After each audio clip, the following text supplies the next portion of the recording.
everyone, this is Effortlessly Mish and you are back on my channel. And I know I keep on saying it's been a while, but it's been a while. And I thought, okay, let me just get into my second recipe. I think it is my second recipe. And see if you guys like it. If you enjoy it, please comment below. Let me know what you think of it. It is enchilada night tonight. So I have a big obsession with Mexican, Spanish language, all of that. So enchiladas makes a lot of sense. I remember there was a place in town called, in Cape Town called Mexican Kitchen, and I used to love going, and it's always so much fun. Enchilada time. So here you have the tomato and onion mix. And this is the strained, rinsed red kidney beans. Then I've got my mince over here. Then I've got my cheddar cheese, and I've got the grated carrot. Here's the yogurt, and here's the block. The stock block. And then we've got the cumin, some oil, a little piece of carrot fell into the oil, and then we've got garlic over here, and then there are some chilies, which is absolutely optional. And then obviously one of the main ingredients here is the brown tortillas. This also makes it like really filling and really good if you use the brown one. It's also a sneaky way of doing something healthier. If you want to, you can add in green peppers. I'm not a fan of doing that. Not because I don't love green peppers, I do. I just don't think it belongs in enchiladas. And then the thing that makes the Mexican flavor pop, it is cumin. This is about 5 moles of cumin. I really love cumin. So depending on how you feel about it, you can actually add more if you want to. If you don't want to, don't stress about it. It's not a problem. And then I like to include like 1 block of nuts for the mincemeat, just to flavor it a bit. You could also go like soy sauce or something like that, or just flavor it with salt. Whatever you use to flavor it. I mean, I really like garlic. I'm not sure if garlic is actually supposed to be in there, but I do it. And this is also about like 5 moles of garlic. And then if you want to add more, add more. I mean, garlic is life, guys. And then there's like this cooking oil. You can use sunflower oil. I actually don't really care for the fancy oils or stuff like that. But if you want to go fancy, go fancy. Just check that the oil doesn't change when it's in a heated pan. Like, you know how olive oil does. It becomes rancid or something like that. And then it's not so good for you anyways. Then I've got a plain yogurt, and this is about like 175 grams of yogurt. You can add as much as you want. I mean, not too much, because this is only going to be like drizzled over the top of the rolled enchiladas. And then obviously I've got some wraps, and I went for the brown tortilla wraps. How about that word tortilla? People always say tortilla, and it makes me want to kill somebody. Anyway, and then there's cheese, and I use cheddar cheese. So what we're gonna do is we're gonna fry up the filling, like do that in the pan, and then add in all the goodies. And when we're done, we have all the enchiladas, and then I'm going to drizzle the yogurt over. Actually no, then I'm gonna use like a quarter of this tomato mix. I'm gonna pour it over, and then I'm gonna take the yogurt. Actually, I'm gonna put the yogurt first, then I'm gonna pour like a quarter of that over the top, and then I'm gonna sprinkle the cheese all over it. I'm getting the oven started salon, and I'm going to be having some Chenin Blanc, but not really from a very fancy place. It's just, well, actually, it's from Woolies. It's ripe and fruity, melon, guava, and tropical fruits. I love a Chenin Blanc. As they say, it's the least offensive. It's the least offensive wine. So basically what it means is it's the most palatable wine for if you have guests that don't necessarily like wine. But you know, I think maybe with something like this you can totally do mojitos. And let me know if you want me to do a video on mojitos, because my cousin and one of my closest friends can kill it with a mojito, and maybe we should do that. Okay, so let's get started. Okay, so now we're gonna start off with the oil. You drizzle in as much oil as you want. Not too much, because the mint also has its own oil. So, as I was saying, I forgot to press record. Anyway, I just wanted to show you guys, I have already like browned the mince in here. So I put in the oil, put in the garlic, put in the cumin, and then put in the stock block. So if you smell the flavors emanating from this pan, it's just something else, and I'm really enjoying that. So now I'm adding in my carrots. It's kind of a sneaky way to get your vegetables in here. So you work that in, and the carrots will cook through quite fast because I grated them really fine, which is preferred. Don't use the rough side of the grater, you know, when you the side where you would normally grate your cheese. Don't use that. But I'm going to add in like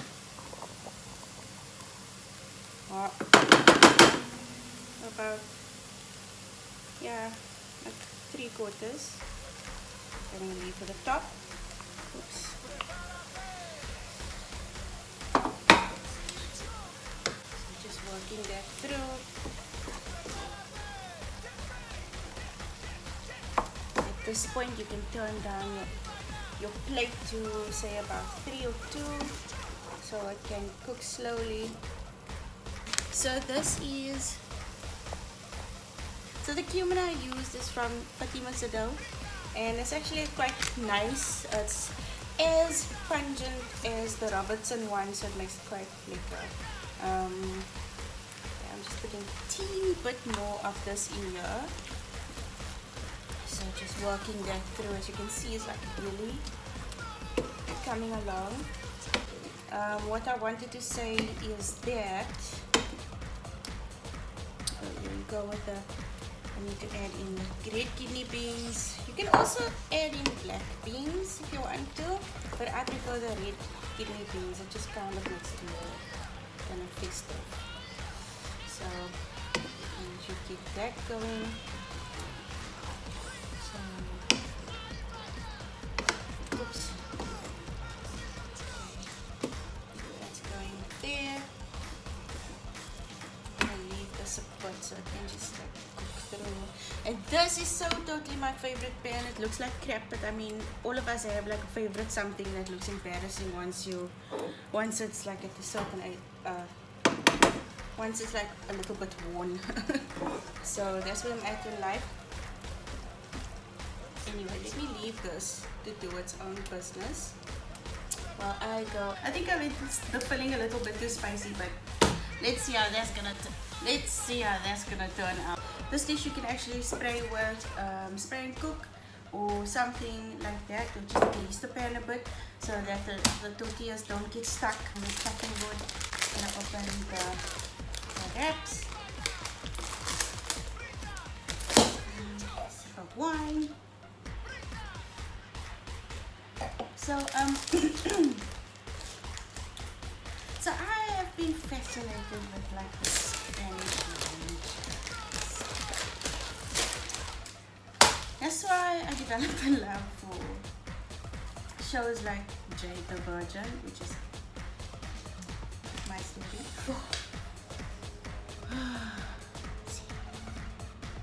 Oh my gosh, this is delicious. Anyway, let me just get pan and put it over here because I'm way too excited about it. Anyway, now we're gonna assemble this dish, and I've got my wraps over here. This is about 6 wraps, which should be fine. This, I think, is the small wraps. It's not the really big one, so I would suggest doing that. And this is like a lasagna dish that I'm using to put my enchiladas in. So this is the easy part. The assembling is not that difficult. So all you're gonna do is what I normally like to do in case I screw in case I screw it up. Okay, what I normally like to do is I keep it open, the wraps, and I try to even the filling on each one. Sometimes I do a little bit too much. Anyway, so on the one and then too little on the other one. This way I have even amounts. My dad is always the one that kind of looks at me like, oh, what are you making? This is so interesting because this is not something I grew up with. Part of moving out of my parents' house and getting married and stuff was like exploring the dishes that I like making Asian stuff and making like wraps and things. And, you know, I'm not the traditionalist really, but I really think it's important to learn all those dishes so that if the nostalgia hits, you can actually make yourself like a cool biryani or your mom's favorite, whatever dish you prefer. Now you can see, there we go. Now I'm just gonna roll them. So there's really no artistry to this. Rolling it, trying to keep the filling inside. So here's that one.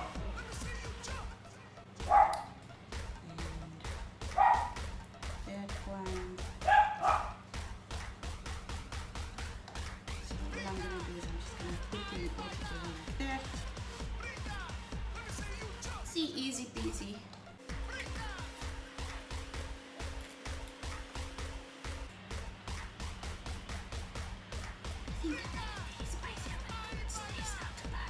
Anybody complains about my caliente.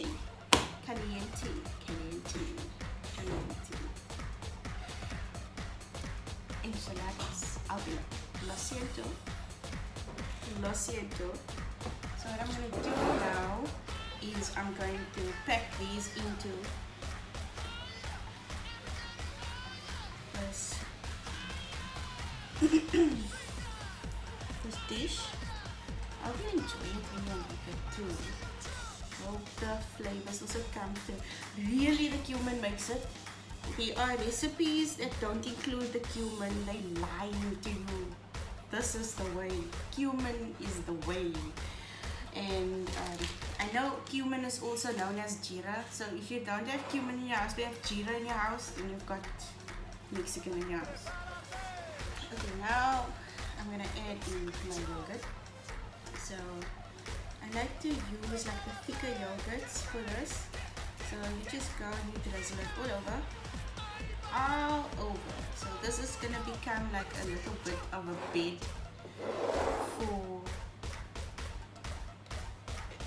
for the tomato mix to go on top of. This honestly, you can't taste that this is like tomato, something out of a can. You cannot taste it with this recipe, I promise you. So here you go. That's that. And now we add. Okay. You can spread it out if you want to. I just like it like this. So then I just put on the tomato and onion mix, what's left over of it. Like I said, like a quarter of the can. Put on top of it. This actually makes a big difference. I'm not even joking. It adds to the look of it, but it also adds to the taste of it. Also, Rhodes has this this onion and tomato mix, I think, and it's Mexican style. I tried it once. I nearly caught the heart attack. It was so hot. So if you're really into it, you can do that, and you leave out the other stuff. So anyway, and you leave out the chilies. Okay, so cheese goes over there.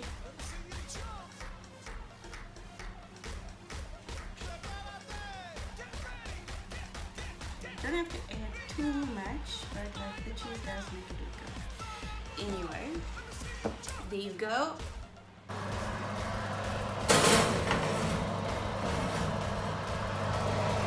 Just make that 20 minutes, like a 25. No, 20.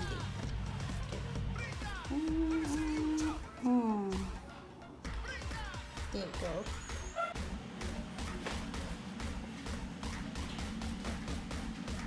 And if you are a fan of apple, then you need to incorporate guacamole. So I'm just gonna go and do that.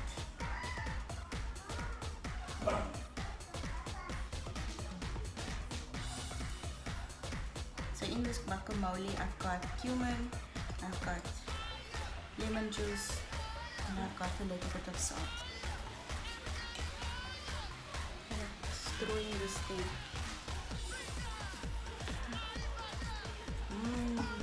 So good. Let me know what you think of the recipe. Thank you for watching.